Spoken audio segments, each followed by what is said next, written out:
You have always preferred alternative media.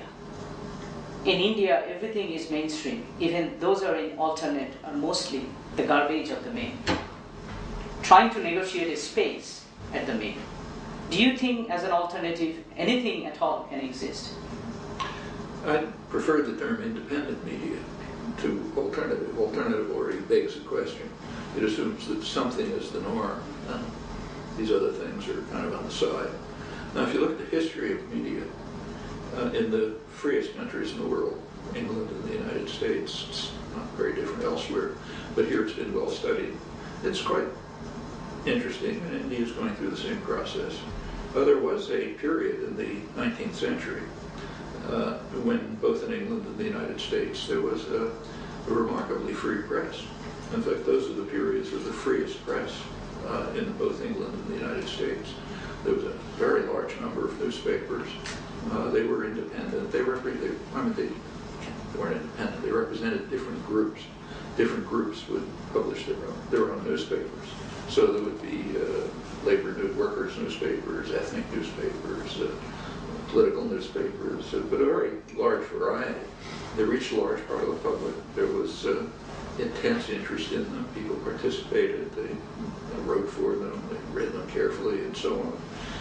There was an attempt, first in England, which was more advanced in those days, to try to stop this, because the business world didn't like it, of course. At first, they tried censorship and various kinds of regulations. Nothing worked. But what finally worked was just concentration of capital and advertising, reliance on advertising. That increased through the late 19th century. And gradually, the parts of the press that had substantial capital or that could attract advertising revenue grew and developed to the point where, say, newspapers published by working people in the mills, let's say, couldn't compete. And that did, in fact, lead to concentration of media. Same thing happened in the United States. I think it's probably more than a century since you could start a new newspaper in the United States because you just need too much capital. Advertising revenue, of course, means you reflect the interests of business. I mean, the working people in a textile plant don't advertise, but a manufacturer does. So gradually you get a concentration of media. In England, it was really until the 1960s that you ended up with almost entirely a business press. So as late as the early 1960s, the Daily Herald, which was a kind of a social democratic, popular-based newspaper, had more readers than the main newspapers put together. But it did not have a concentrated capital. It didn't have capital, and it couldn't pick up advertising revenue, so it declined. The tabloids in England, which now are ultra-right-wing rags, were labor-oriented newspapers in the 1960s. By now, there's essentially nothing. I mean, the newspapers are what they are, but the independent press is gone. In the United States, it was the same, a little earlier. This is a much more business-run society, so it happened earlier. But even as late as the 1950s, there were about 800 labor newspapers in the United States, which reached maybe 30 million readers.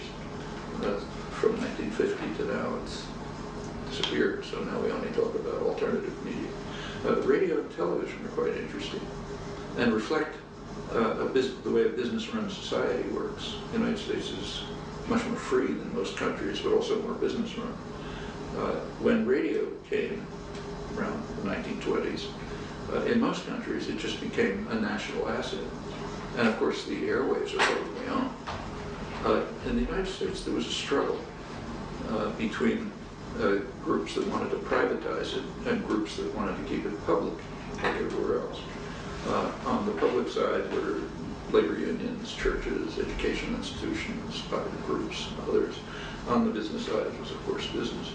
This was the New Deal period, the period of greatest labor influence, but it was all privatized. The private sector won. And they won on an interesting principle, very much like what you said, on the principle of freedom of speech.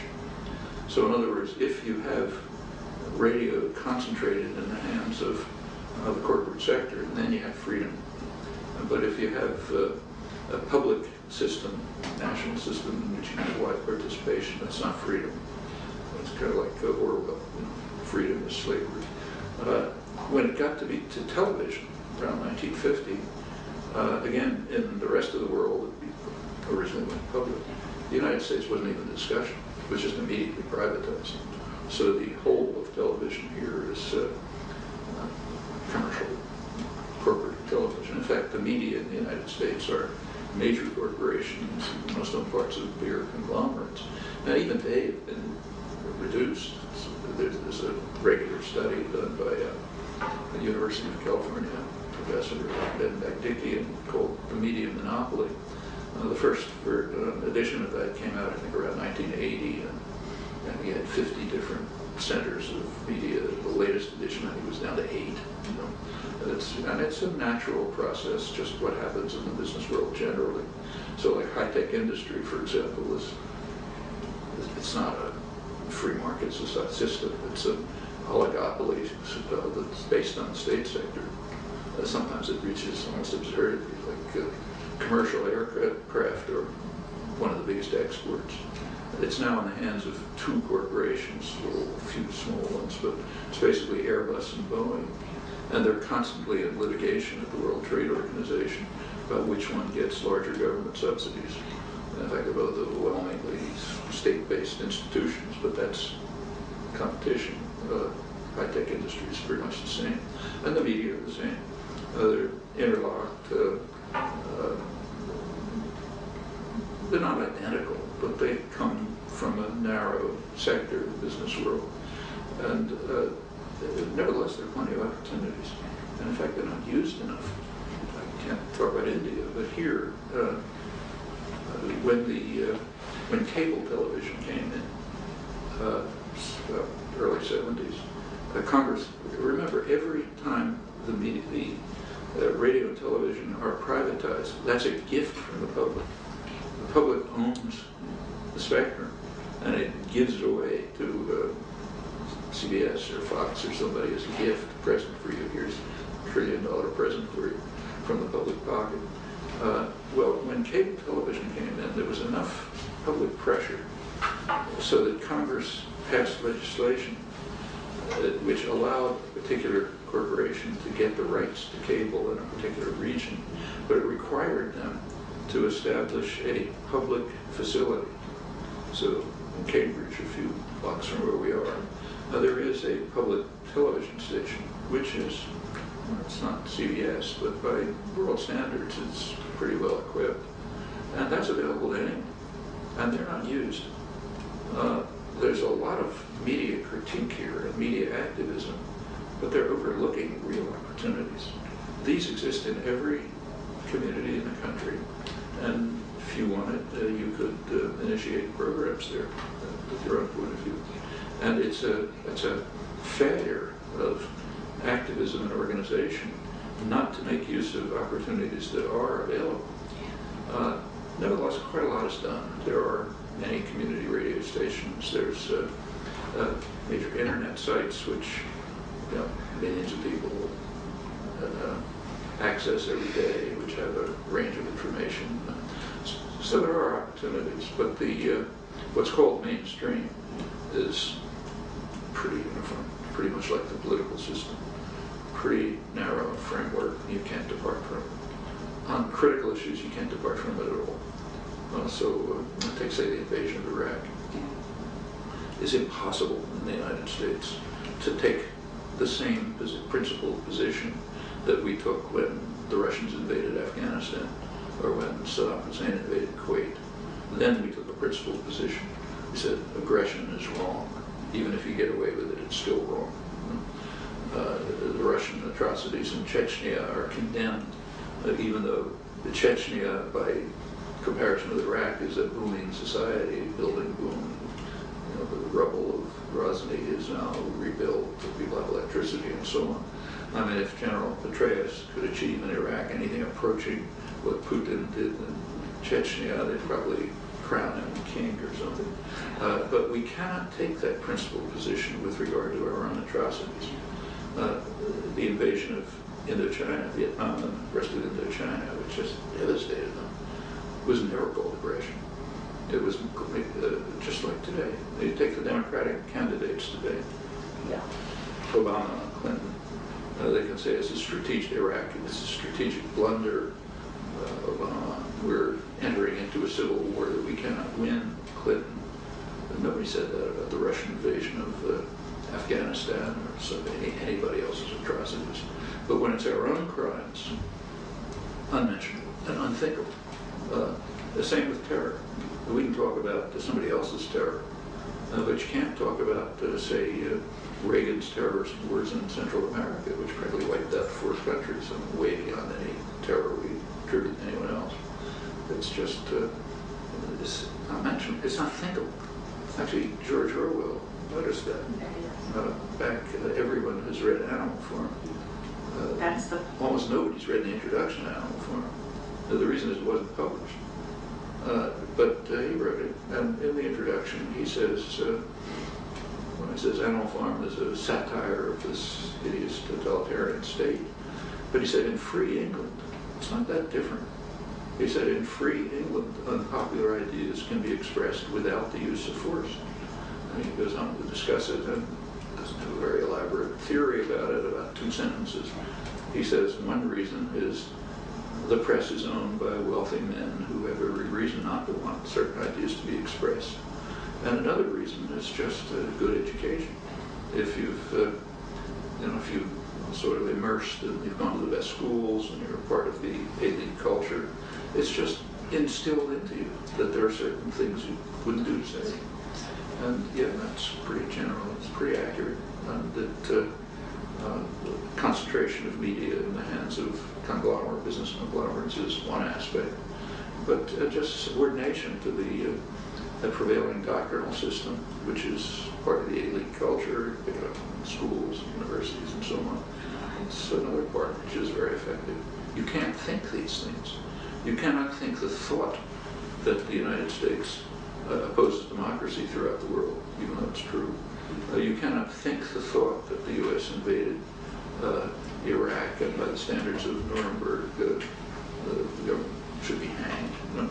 You can't think those thoughts, even though they're all true, in fact, obviously true. And you can't think the thought that the United States is not a functioning democracy, even when you see things like the fact that some kind of national health care was politically impossible in 2004, but has become politically possible in 2008, when the only variable that has changed is big business support.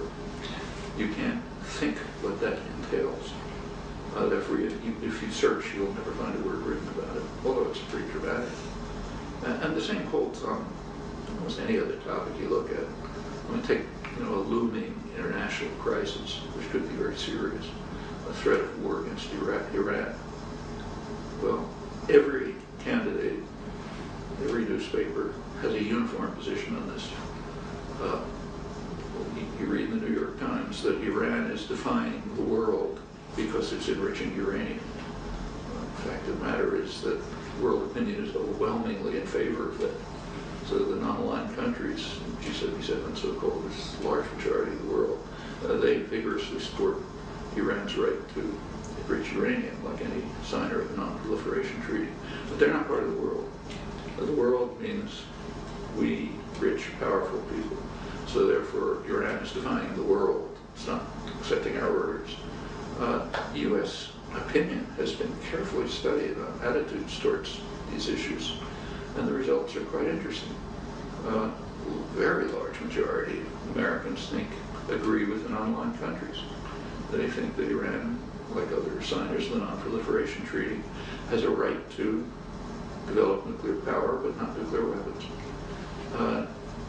Same large majority are in favor of establishing a nuclear weapons-free zone in the entire Middle East, which would include Iran and Israel and any U.S. forces there. Very large majority. It's unmentionable. Again, a very large majority are opposed to threats. by about 3-1, Americans are opposed to threats against Iran in favor of diplomacy. Every single candidate, every editorial, every columnist is in favor of threats. In fact, if Iran and the United States were functioning democracies where public opinion mattered, these conflicts would probably be resolved, certainly mitigated. And it's true over and over. And part of the way, one crucial means for preventing functioning democracy is the concentration and control of information. I mean, sometimes it becomes almost surreal. Like, take, say, the notion enemy combatant. What's an enemy combatant? Well, an enemy combatant is somebody who's defending his own country when you attack it. So if we invade another country and somebody, say a 15-year-old kid, throws a stone at an American soldier, he's an enemy combatant. Okay, it's a very interesting concept. In fact, it's now being used by others. And so, for example, the government of Lithuania recently issued an arrest warrant for an enemy combatant. Who's the enemy combatant? Well, it turns out to be a hero of the partisans who struggled against the Lithuanian government under the Nazis. Lithuanians were very pro-Nazi. He was a partisan leader. He managed to survive. He's Jewish. He went to Israel, became a general in the Israeli army. He was the head of the Holocaust Museum for 20 years. And now Lithuania wants to arrest him as an enemy combatant because a partisan, mainly a terrorist, was fighting the Nazi-aligned regime in the 1940s. Well, they're basically right. I mean, if somebody in Afghanistan throws a stone at an American soldier in his own country is an enemy combatant, then surely Lithuania in its own country, if somebody's resisting its own government in its own country by means they would call terror, yeah, he must be an enemy combatant. You know, I mean, this is so outlandish that the press can't even report it, you know. But that's exactly what would happen if people elsewhere accepted our principles. And these are not questionable. You cannot question them. You cannot discuss them. You cannot think about them if you're a properly educated person. And it crosses a very wide spectrum.